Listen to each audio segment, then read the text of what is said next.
തദ്ദേശ ഭരണ തെരഞ്ഞെടുപ്പ് രംഗം ചൂടേറുകയാണ്.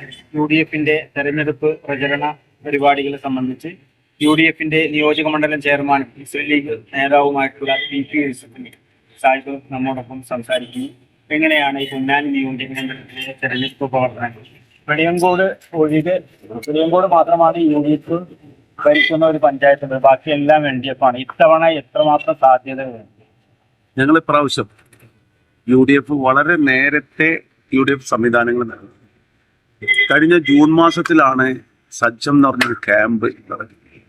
ആ ക്യാമ്പ് UDF ക്യാമ്പ് നടത്തിയിട്ട് അവിടെ നിങ്ങളുടെ തുടർ പ്രവർത്തനങ്ങൾ നടത്തി. അതുകൊണ്ട് തന്നെ ഈ കാലം അത്രയും ഉണ്ടാവുന്ന UDFന് യാതൊരു വിഷയങ്ങളും നിലനിൽക്കാത്ത എനിക്ക് അഭിമാനത്തോടു കൂടി പറയുന്നത്. നമ്മൾ സീറ്റ് ചർച്ചകളൊക്കെ വളരെ കുറഞ്ഞ സമയം കൊണ്ടാണ് ഓരോ പഞ്ചായത്ത് സാധിച്ചത്. അതിന്റെ ഇന്റേണലായിട്ടുള്ള ചെറിയ കാര്യങ്ങൾ മാത്രമാണ് മാറ്റുന്നത്. ഇപ്രാവശ്യം ഞങ്ങൾ 155 പഞ്ചായത്ത് തദ്ദേശ സ്വയംഭരണ വാർഡുകളാണ് ഈ നിയോജകമണ്ഡലത്തിൽ. പൊന്നാനി മുനിസിപ്പാലിറ്റിക്ക് 53 വാർഡ് അടക്കം, അങ്ങനെ 19, 25, 23 അടങ്ങുന്ന വാർഡുകൾ. ഇതിന് നല്ലൊരു മുന്നേറ്റം നടത്താനുള്ള എല്ലാ പ്ലാനിങ്ങും ചെയ്യാൻ പറ്റും. ഇപ്പൊ എന്നതാ സ്ഥാനാർത്ഥി നിർണയം കഴിഞ്ഞു, സ്ഥാനാർത്ഥി നോമിനേഷൻ കൊടുത്തു, ഇന്ന് സ്ക്രൂട്ടിനി കഴിഞ്ഞു. സ്ഥാനാർത്ഥികളുടെ ഒരു പ്രശ്നങ്ങളും കാര്യങ്ങളും ഒന്നും വന്നിട്ടില്ല. വളരെ പ്രതീക്ഷ 5 പഞ്ചായത്തും മുനിസിപ്പാലിറ്റിയും ബ്ലോക്ക് പഞ്ചായത്തും പിടിച്ചെടുക്കും എന്ന ലക്ഷ്യത്തോട് കൂടി തന്നെയാണ് ഞങ്ങൾ മുന്നിൽ.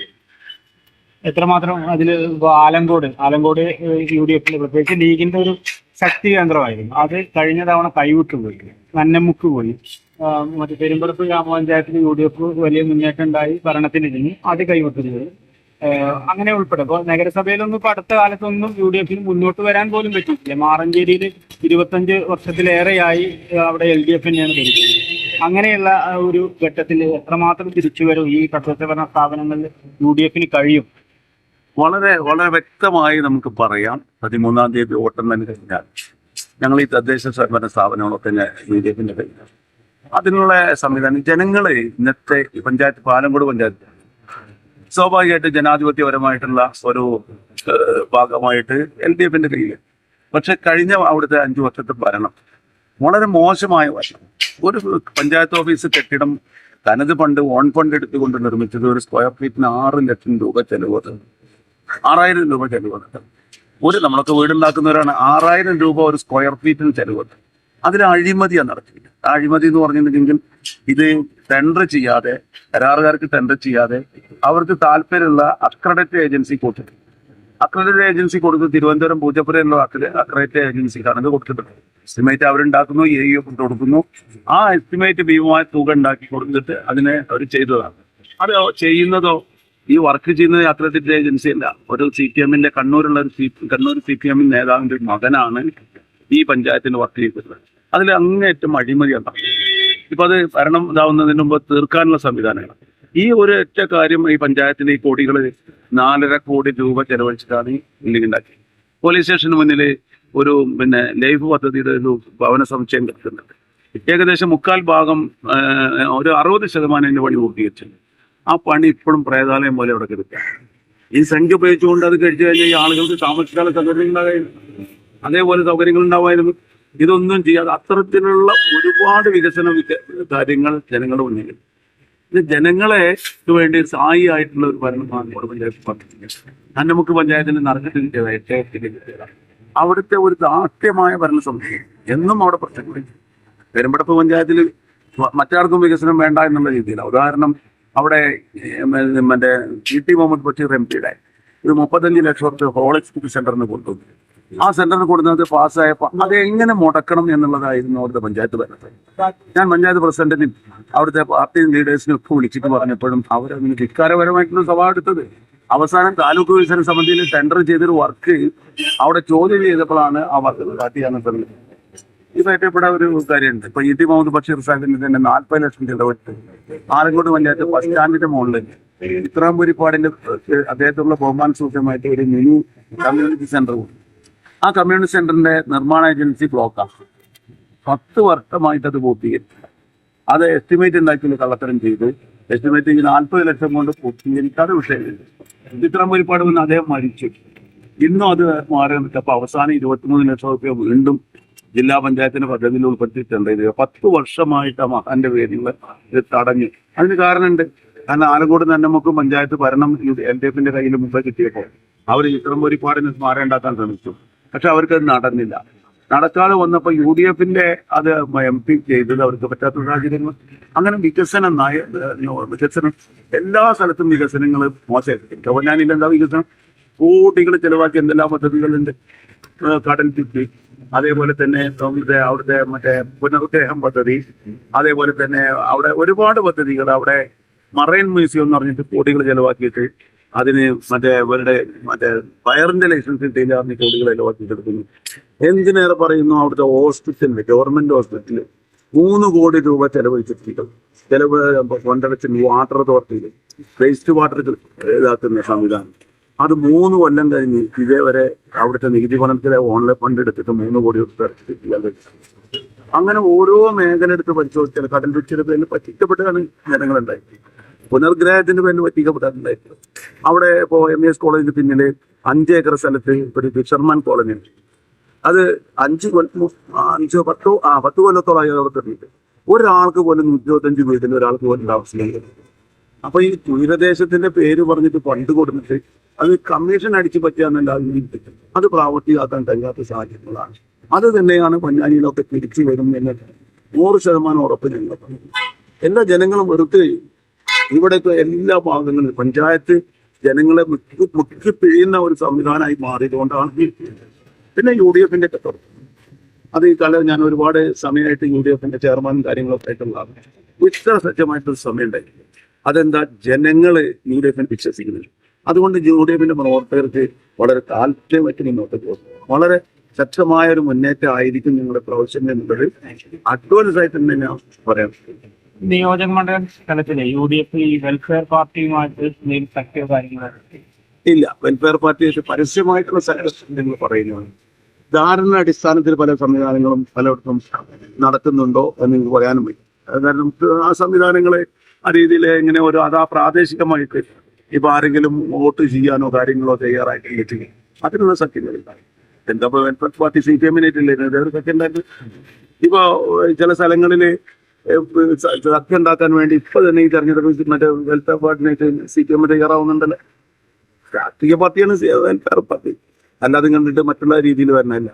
ആ ധാരണ അടിച്ചില്ല. പ്രാദേശികമായിട്ട് വാർഡ് തമ്മിലോ സഖ്യങ്ങളോ ഒക്കെ ഉണ്ടായിക്കൂടായില്ല, ഉണ്ടായിട്ടുണ്ടോ അത് പാർട്ടി തീരുമാനം, മുന്നണി തീരുമാനമാണ്. ഈ മാറഞ്ചേരി പഞ്ചായത്തില് 2 വാർഡുകൾ കോൺഗ്രസിന്റെ ഒരു 14-ാം വാർഡും മുസ്ലിം ലീഗിന്റെ 13-ാം വാർഡ് വെൽഫെയർ പാർട്ടിക്ക് വിട്ടുകൊടുത്തുകൊണ്ട് വെൽഫെയർ പാർട്ടിയുടെ പ്രവർത്തകരായിട്ടുള്ള ഒരു UDFന്റെ സ്വതന്ത്ര സ്ഥാനാർത്ഥികളായിട്ട് വന്നിട്ട് ഇത് സംബന്ധിച്ച് എന്തെങ്കിലും നിയോജകമണ്ഡല ചെയർമാൻ പാർട്ടിയുടെ അനുമതി വാങ്ങിക്കാൻ നമ്മൾ ഇത്തരം പാർട്ടികളുമായിട്ടുള്ള അല്ലെങ്കിൽ ഇത്തരം സംഘടനകളുമായിട്ടുള്ള സഖ്യങ്ങളൊക്കെ ആ പ്രാദേശിക തലത്തിലേക്ക്, അത് നിയോജകമണ്ഡലത്തിന്റെ തലത്തിലല്ല, അത് അവിടെ തന്നെ അവരുടെ സംവിധാനം പഞ്ചായത്ത് ഭരണം പിടിച്ചെടുക്കാൻ വേണ്ട UDFനോടും ജനങ്ങളോടും അനുകൂലമായി നിൽക്കാവുന്ന ആളുകളുമായി ആ സന്ധി സംഭാഷണങ്ങൾ ഉണ്ടാക്കാൻ അവർക്ക് തന്നെ ചുമതല കൊടുത്തിരിക്കുക. അത് അവിടെയാണ്, അവിടുത്തെ കാര്യം തന്നെയാണ് ആയിട്ട് നിൽക്കുന്നത്. അവിടെ UDFും അല്ലെങ്കിൽ കോൺഗ്രസും മുസ്ലിം ലീഗും ഒന്നും അറിയാതെ തന്നെ ആ 2 സ്ഥാനാർത്ഥികളും വെൽഫെയർ പാർട്ടിയുടെ സ്റ്റേറ്റ് പ്രസിഡന്റ് വന്ന് പ്രഖ്യാപിക്കുന്ന ഒരു സംഭവം ഉണ്ടായി. അത് അവിടെ വിവാദമായിരുന്നു പഞ്ചായത്തിന്. അത് അങ്ങനെ അവരുടെ സ്ഥാനാർത്ഥികൾ ഉണ്ടായിരിക്കാം. അവിടെ കോൺഗ്രസിന്റെ ലീഗിന്റെ സ്ഥാനാർത്ഥി വേറെ ഉണ്ടോ എന്ന് നോക്കിയിട്ട് എനിക്ക് പറയാൻ കഴിയും. അവിടെ വേറെ പ്രാദേശികമായ സംവിധാനങ്ങളുണ്ട്. അത് അവിടെ തന്നെ ആ പഞ്ചായത്ത് കമ്മിറ്റിയെ ഏൽപ്പിച്ചിരിക്കുകയാണ്. അവിടെ ഇന്നത്തെ സ്ഥാനാർത്ഥി ലിസ്റ്റും കൂടി വന്നാൽ ഫൈനലായിട്ട് വന്നിട്ട് നമുക്ക് പറ്റും. ഇവിടെ ഇപ്പോൾ വേറൊരു വിഷയത്തെ LDFന്റെ കൂടെ UDFന്റെ കൂടെ ഏതെങ്കിലും സംഘടന വന്ന വർഗീയവാദി അവരെ സംബന്ധിച്ച് ഇപ്പോൾ മുഖ്യമന്ത്രി കഴിഞ്ഞ പാർലമെന്റ് തെരഞ്ഞെടുപ്പിൽ മഹിതന്റെ കൂടെ പിണറായി വിജയൻ വേദി പങ്കിട്ടപ്പോൾ ഒന്നും ഉണ്ടായിട്ടില്ല, ആർക്കും കുഴപ്പമുണ്ടായിട്ടില്ല. ഇവിടെ കഴിഞ്ഞ കാലങ്ങളിൽ വെൽഫെയർ പാർട്ടി മുഴുവൻ ഈ കഴിഞ്ഞ ഒരു തെരഞ്ഞെടുപ്പ് കഴിഞ്ഞ തെരഞ്ഞെടുപ്പിൽ അവർ മാറി നിർത്തിയായിരുന്നു. അതിനു മുമ്പേ ആരെടുത്തായിരുന്നു വെൽഫെയർ പാർട്ടി ഉണ്ടായിരുന്നത്? CPM-ന്റെ കൂടെയാണല്ലോ ഉണ്ടായിരുന്നത്. ഈ ലീഗിൽ വരുമ്പോൾ മാത്രമാണ് അവർക്ക് എന്ത് വരുന്നത്, വർഗീയവാദിയായി വരുന്നത്. അത് ഞങ്ങളല്ല. പ്രാദേശിക സഖ്യം, പ്രാദേശികമായിട്ട് ധാരണകളൊക്കെ അവർക്ക് അനുമതി കൊടുത്തിട്ടില്ലേ. അത് മണ്ഡലത്തിനോ ജില്ലക്കോ സ്റ്റേറ്റിനോ യാതൊരു ബാധ്യതയില്ല. അവിടുത്തെ സൗകര്യങ്ങൾ നോക്കി ചെയ്യാം. ഈ പെരുമ്പടപ്പ് ബ്ലോക്ക് പഞ്ചായത്ത് ഇത്തവണ UDFന് തിരിച്ചുവിളിക്കാൻ പെരുമ്പടപ്പ് ബ്ലോക്ക് പഞ്ചായത്ത് എന്ന് പറഞ്ഞാൽ 14 ഡിവിഷനാണ്. 13 ആയിരുന്നു, ഒരു ഡിവിഷൻ കൂടി. അതിലിപ്പോ നമ്മുടെ ഇപ്പൊ ഈ ആലങ്കോട് തന്നെ നമുക്ക് പഞ്ചായത്തിൽ 5 ഡിവിഷനാണ്, ആറഞ്ചേരിയിൽ 3 ഡിവിഷനാണ്, അതേപോലെ പെരുമ്പടപ്പിൽ 3 ഡിവിഷൻ, വെളിയങ്കോട് 3 ഡിവിഷൻ. അതിൽ 8 ഡിവിഷനിൽ കോൺഗ്രസ് മത്സരിക്കുന്നത്, 6 ഡിവിഷനിൽ മത്സരിക്കുന്നത് മുസ്ലിം ലീഗ് മത്സരിക്കും. വളരെ കാരണം ഈ ബ്ലോക്ക് ഒക്കെ ഇവരുടെ ഒരു കുത്തകായിട്ട് വെച്ചത് അത് ഇപ്രാവശ്യം അനുവദിക്കില്ല എന്നുള്ള നിലയ്ക്ക് വളരെ നല്ല സ്ഥാനാർത്ഥികളെ അത് നിയോജക മണ്ഡലം കമ്മിറ്റി ഏറ്റെടുത്തിട്ടാണ് അതിന്റെ പ്രവർത്തനങ്ങളും കാര്യങ്ങളും നോമിനേഷനും ഒക്കെ ഞങ്ങൾ തന്നെയാണ് ബന്ധപ്പെട്ട് കൊടുത്തിട്ടുള്ളത്. അത് ഇപ്രാവശ്യം നമുക്ക് കാണാം. ഞങ്ങളത് ആ ഒരു ഇതിലേക്ക് അത്ര വേണ്ടപ്പെട്ട നല്ല സ്ഥാനാർത്ഥികളെ എന്ന് വെച്ചിട്ടുണ്ട്. ജില്ലാ പഞ്ചായത്ത് ഡിവിഷൻ ചങ്ങരകുളത്ത് UDF-ന് വളരെ മേൽക്കൈയുള്ള ഡിവിഷൻ കൂടിയാണ്. പക്ഷെ എന്നിട്ടും അത് LDF ആണ് ഇപ്പോൾ ടൈമിൽ മുമ്പൊക്കെ വരുന്നത്. എന്തുകൊണ്ടാണ് അങ്ങനെ സംഭവിക്കുന്നത്? അത് ഇപ്പോഴത്തെ ഒരു സംവിധാനം അനുസരിച്ചിട്ട് വളരെ 2 തവണ വളരെ നാളുകളായിട്ട് പിന്നെ ചങ്ങരകുളം ഡിവിഷൻ മാറഞ്ചേരിയിൽ ഒരു തവണ ജയിച്ചു കയറി, ഇവിടെ ഈ തവണ ജയിച്ചു കയറണം. അതിന് 2 ഡിവിഷനും, ഒന്ന് തൃക്കലങ്ങോട് ഡിവിഷനും അതേപോലെ ചങ്ങരകുളം ഡിവിഷനും ഇടത് വർഷം സ്ഥിരമായി ജയിച്ചു വരുന്നത്. അത് പിടിച്ചെടുക്കാനുള്ള ശ്രമങ്ങൾ കഴിഞ്ഞ കാലങ്ങളിലൊക്കെ അങ്ങനെ ചെയ്തെങ്കിലും അത് വേണ്ടത്ര അതിലേക്ക് എത്തിയില്ല. അതിന് കാരണങ്ങൾ എന്ന് പറഞ്ഞാൽ എല്ലാവരും ബ്ലോക്കിലും പഞ്ചായത്തിലൊക്കെ ഇങ്ങനെ തിരിയുമ്പോൾ വേണ്ടത്ര എത്തിക്കപ്പെടാം. ഇപ്രാവശ്യം അതും ഞങ്ങൾ സംവിധാനം നൽകി. സംസ്ഥാന MSF-ന്റെ ചെറുപ്പക്കാരനായിട്ടുള്ള ട്രഷറർ ഈ ആലങ്കോട് പഞ്ചായത്ത് തന്നെയായിട്ടുള്ള അഷർ വരുന്നതിനെയാണ് നമ്മളെ പ്രാവശ്യം ജില്ലാ നേതൃത്വം സ്ഥാനാർത്ഥിയാക്കി. യുവാവിനെ പിന്നെ ഞങ്ങളെ സംബന്ധിച്ച് പറയുമ്പോൾ ജില്ലാ പഞ്ചായത്ത് അത് എന്തായാലും UDF-ന്റെ രംഗത്താണ്. ആ കാര്യത്തിൽ സംശയം വരില്ല, എപ്പോഴും സംശയമില്ല. അപ്പൊ ഈ പ്രദേശത്തിൽ ലഭിക്കുന്ന ഞങ്ങളെ UDF-ന്റെ പിന്നെ പഞ്ചായത്ത് ഭരിക്കുമ്പോൾ ആരോടും വികസനത്തിലൊന്നും വികൃതമായി ഒന്നും കാണിക്കാറില്ല. കഴിഞ്ഞപ്പോൾ മാറഞ്ചേരി പഞ്ചായത്തിന് നിങ്ങൾക്കറിയാം, മാറഞ്ചേരി സുബൈർ ഒരുപാട് വികസനം കൊടുത്തിട്ടുണ്ട്. അത് ജില്ലാ പഞ്ചായത്തിനെ ഫണ്ട് കൊണ്ടിട്ടാണ്. ഇവിടെ അതുപോലും കഴിഞ്ഞില്ല. നാട്ടിൽ ജയിച്ചു കഴിഞ്ഞാൽ വികസനം ജില്ലാ പഞ്ചായത്ത് ലീഗ് ഭരിക്കുമ്പോഴും കോൺഗ്രസ് ഭരിക്കുമ്പോഴും നാട്ടിലേക്ക് വികസനം കൊടുക്കും. പക്ഷെ അത് കൊണ്ടുവരാൻ കഴിയാത്ത സ്ഥാനാർത്ഥികളും ആ മെമ്പർമാരുമാണ് ഈ ചങ്ങരകുളം ഡിവിഷനിലുണ്ടായത്. ഇതിൽ ജനങ്ങൾക്ക് പ്രതിഷേധമുണ്ട്. 25 കോടി രൂപ ഏറ്റവും ചുരുങ്ങിയത് ഈ 5 വർഷം കൊണ്ട് ഇവിടെ വികസനം കൊടുത്തു. അതിൽ എന്ത് വികസനമാണ് ഇവിടെ കൊടുത്തിട്ടുണ്ടെന്നുള്ളത് ഇവിടുത്തെ നേരത്തെ ഉണ്ടായിരുന്ന മെമ്പർ ഇപ്പോൾ പഞ്ചായത്തിൽ മത്സരിക്കുന്നുണ്ട്, അവർ പറയട്ടെ, അല്ലെങ്കിൽ മാക്സിമമായിട്ട് പറയട്ടെ ഇവിടെ എന്ത് വികസനമാണ്. മലപ്പുറത്ത് എന്തെങ്കിലും വികസനം തടഞ്ഞിട്ടുണ്ടെങ്കിൽ അതും അവർ പറയും. അപ്പൊ അതുകൊണ്ട് ആ ഒരു കാര്യം കാണിച്ചുകൊണ്ട് ചെറുപ്പക്കാരനായിട്ടുള്ള ഒരാളെ ഞങ്ങൾ ഇപ്രാവശ്യം സ്ഥാനാർത്ഥിയായിട്ട് നിർത്തിയിട്ട് ഈ മുൻപിടിക്കും. മാറഞ്ചേരി പഞ്ചായത്ത് കുറച്ചും കൂടി സാധ്യത. ഇപ്പോൾ ജില്ലാ പഞ്ചായത്തിന്റെ വാർഡ് വിഭജനത്തിൽ പ്രശ്നം ഉണ്ടാക്കിയിട്ടുണ്ട്, സർക്കാർ ഇടപെട്ട് വാർഡ് വിഭജനം ഉണ്ടാക്കിയിട്ടുണ്ട്. ഇപ്പോൾ പെരുമ്പടപ്പിന്റെ ഒരു ബ്ലോക്ക് ഡിവിഷൻ, ആലങ്കോട് തന്നെ നമുക്ക് 5 ഡിവിഷൻ, അതേപോലെ തന്നെ വട്ടംകുളം പഞ്ചായത്തിലൊരു ഡിവിഷൻ ആണ് ഇതിന് നേരത്തെ ഉണ്ടായത്. ഇപ്പൊ അതിന്റെ എടപ്പാൾ പഞ്ചായത്തിന്റെ അവനൂർ മണ്ഡലത്തിന്റെ എടപ്പാൾ പഞ്ചായത്തിന്റെ മറ്റേ ഒരു ഡിവിഷനും കൂടി വെങ്ങണിക്കര എന്ന് പറഞ്ഞ ഡിവിഷൻ കൂടി ചേർത്ത്, അത് CPM-ന് മെജോറിറ്റി ഉള്ള ഭാഗമാണെന്ന് വെച്ചിട്ടാണ് അത് ചേർത്തിട്ടുള്ളത്. അതേപോലെ തന്നെ മാറഞ്ചേരി ഡിവിഷനിലേക്ക് ഒരു കോലടമ്പ് ഡിവിഷനിലെ CPM-ന് മെജോറിറ്റി ഉള്ളതാണ്. പക്ഷെ ഇത് 2 വന്നാലും ജനങ്ങൾ ശക്തമായി ഈ ഇത്രയും വർഷങ്ങളായിട്ട് CPM ഭരിച്ചതിന്റെ അധികാരത്തിൽ വന്ന് ഒരു തടസ്സവും മലപ്പുറത്ത് ഉണ്ടാക്കാത്ത രീതിയിലുള്ള ഈ ജില്ലാ ഡിവിഷന്റെ ശ്രദ്ധിച്ചില്ല. അത് ഈ മെമ്പർമാർ ശ്രദ്ധിക്കാത്തത് കൊണ്ട് വികസനം പോയി എന്ന നിലയ്ക്ക് തന്നെ ജനങ്ങൾ അത് മറിച്ച് ചിന്തിക്കാൻ തുടങ്ങിയിട്ടുണ്ട്. ആ രീതിയിലേക്ക് അത് പോകും. റിയൽ മീഡിയ, ഒരു ദേശത്തിന്റെ ശബ്ദം.